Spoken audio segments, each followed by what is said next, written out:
29 juin 2011. Ce mercredi 29 juin 2011, une réunion du Conseil des ministres s'est tenue de 9h à 10h10 sous la présidence de son Excellence M. Alassane Ouattara, président de la République, chef d'État.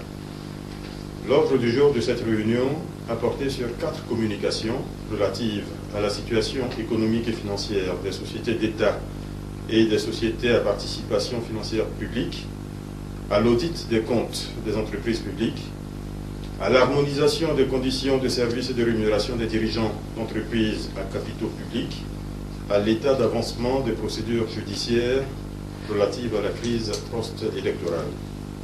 1. Communication du ministre de l'Économie et des Finances relative au rapport sur la situation économique et financière des sociétés d'État et des sociétés à participation financière publique. Ce rapport, établi sur la base des états financiers à fin décembre 2009, fait état de l'existence dans le portefeuille de l'État de Côte d'Ivoire de 82 sociétés, dont 30 sociétés d'État et 52 entreprises à participation financière publique.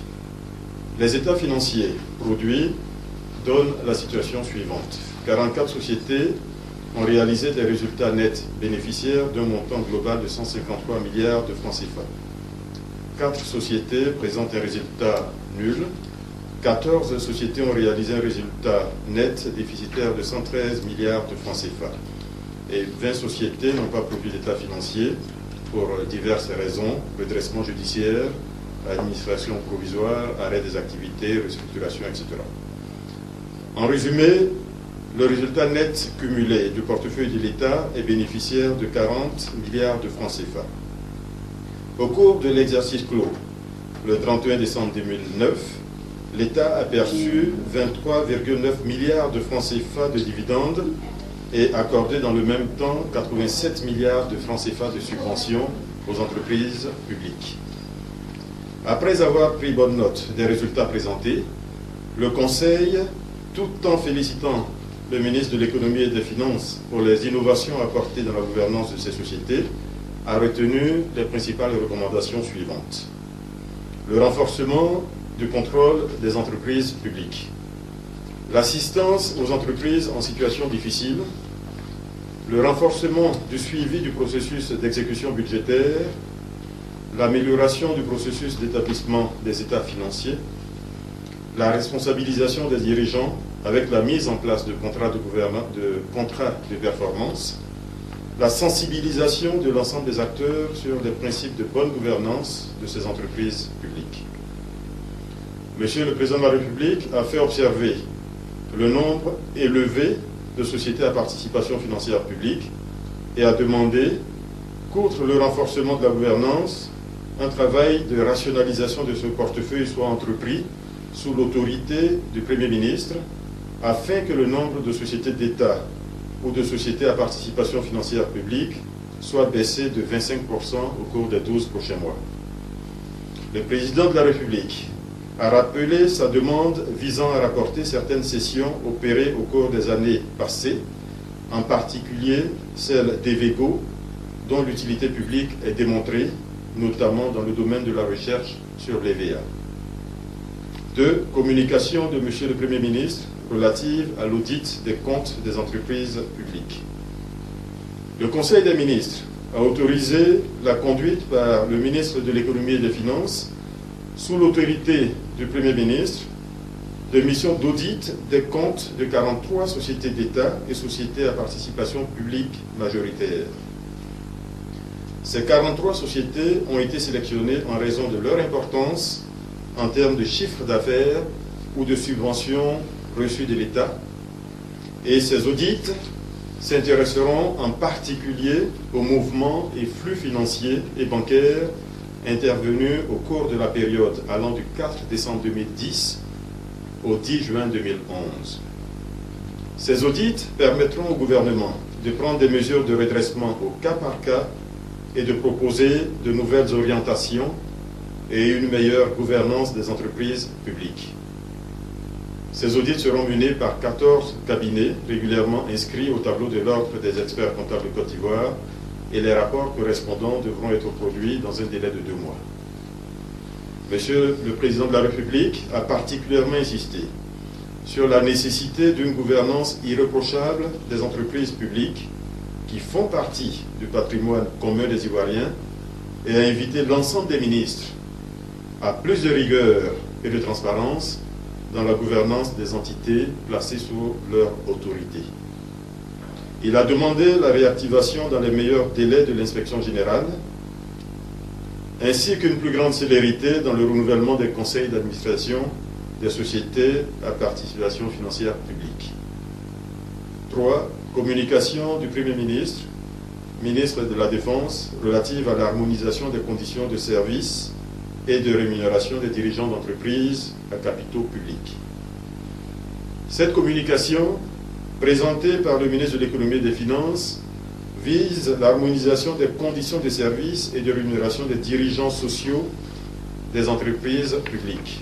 Il s'agit notamment des présidents de conseils d'administration, des directeurs généraux et des membres de conseils d'administration. Cette décision fait suite aux disparités inexplicables au niveau des rémunérations des dirigeants qui ne tiennent compte ni de la taille, ni du chiffre d'affaires, ni de la complexité des missions des entités dirigées. Les principes de bonne gestion, les circonstances économiques actuelles et les différents constats relevés recommandent la mise en place d'un cadre harmonisé de rémunération des dirigeants des entreprises à participation financière publique. En conséquence, le gouvernement décide de fixer des niveaux de rémunération maximum des présidents de conseils d'administration et des directeurs généraux. Cette mesure de limitation s'étend aux jetons de présence payés aux membres des conseils d'administration ainsi qu'aux avantages en nature perçus, véhicules notamment. Des primes de résultats pourront être allouées par l'Assemblée générale ordinaire des sociétés aux administrateurs, directeurs généraux et aux présidents de conseils d'administration dans des conditions qui seront fixées par la circulaire de M. le Premier ministre. Le détail de ces rémunérations sera communiqué dans les prochains jours à l'ensemble des entreprises concernées. 4. Communication du ministre d'État, garde des Sceaux, ministre de la Justice, portant sur l'état d'avancement des procédures judiciaires relatives à la crise post-électorale.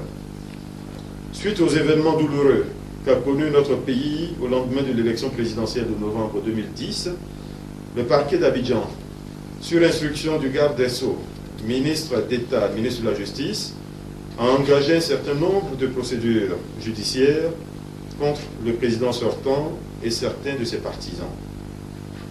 Il faut se souvenir que dès le lendemain de l'élection présidentielle, un certain nombre de personnalités, dont le président du FPI, sur la base de prétendues irrégularités commises dans le nord et le centre du pays, ont publiquement indiqué que leur parti s'opposerait par tout moyen aux résultats proclamés par la CEI. Dès la proclamation des résultats du scrutin et leur certification par le représentant spécial des Nations Unies, ces menaces ont été mises à exécution. Les appels à la violence et à la haine diffusés par la RTI ont été suivis par de nombreuses personnes qui ont perpétré un grand nombre d'exactions contre les militants du RHDP, ou supposait-elle, et contre les ressortissants de certains pays de la sous-région. Ces actes, vol à main armée avec effraction et violence, détournement de deniers publics, concussion, atteinte à l'économie publique, pillage et complicité de ces infractions, qui constituent des délits prévus et punis par le Code pénal ivoirien, ont malheureusement entraîné de nombreuses pertes en vies humaines, fait de nombreux blessés et occasionné des dégâts matériels considérables. Dans le cadre de l'enquête ouverte par le procureur de la République près le tribunal de première instance d'Abidjan, 82 personnes présumées auteurs ou complices des crimes et délits relevés, dont l'ex-président et son épouse, ont été auditionnés. Les auditions se poursuivent en vue d'identifier tous les auteurs et complices des faits évoqués et les traduire devant la justice. Pour les besoins des enquêtes, il est également apparu nécessaire d'ordonner la saisie des comptes bancaires d'un certain nombre de personnes. Cette dernière mesure concerne à ce jour 251 personnes. En marge des procédures en cours présentées plus haut, d'autres informations judiciaires ont été ouvertes tant au plan national qu'au plan international. Au plan national, il s'agit notamment des procédures ouvertes suite à l'enlèvement et à l'exécution de M. Lamblin, dit Repel, Adéossi, Chelia et du colonel Dosso. Ces procédures sont pratiquement à leur terme, les auteurs et complices ayant été identifiés et ayant eux-mêmes reconnu leur participation dans les crimes commis. D'autres procédures ouvertes contre X pour enlèvement et disparition sont en cours. Au plan international, des procédures ont été initiées contre l'ex-président et certains de ses partisans. Devant la Cour pénale internationale, dont la procureure adjointe conduit en ce moment une mission d'évaluation en Côte d'Ivoire, devant les tribunaux de Genève pour blanchiment d'argent, par le Conseil des droits de l'homme à Genève, qui a créé une commission indépendante en vue d'enquêter sur les crimes commis en Côte d'Ivoire après le second tour de l'élection présidentielle de novembre 2010. Les procédures en cours comprennent enfin les mesures restrictives prises par le Conseil de l'Union européenne à l'encontre de certaines personnes et entités ayant fait obstacle au processus électoral. Le Conseil des ministres a recommandé que ces mesures, essentiellement de gel des avoirs, soient étendues à la zone CEDEAO. Monsieur le Président de la République a souhaité l'accélération des procédures en cours pour mettre fin à l'impunité en Côte d'Ivoire et aller à la réconciliation de tous les Ivoiriens. Dans ce cadre, Monsieur le Président de la République a souhaité un démarrage rapide des activités de la Commission Vérité, Dialogue et Réconciliation. 5. Divers. Le Conseil a été informé de la participation de Monsieur le Président de la République à la réunion des chefs d'État de l'Union africaine qui se tient à Malabo en Guinée équatoriale à partir du 29 juin 2011. En marge de cette réunion, Monsieur le Président de la République aura des échanges avec ses homologues du Libéria et du Ghana sur les mesures de sécurisation des frontières est et ouest de notre pays. Le Conseil des ministres a également été informé de la tenue d'un séminaire gouvernemental les 5 et 6 juillet 2011, dont l'objet est de dresser les lignes directrices de l'action du gouvernement et de faire un état des actions majeures à réaliser au cours des 6 prochains mois. Je vous remercie.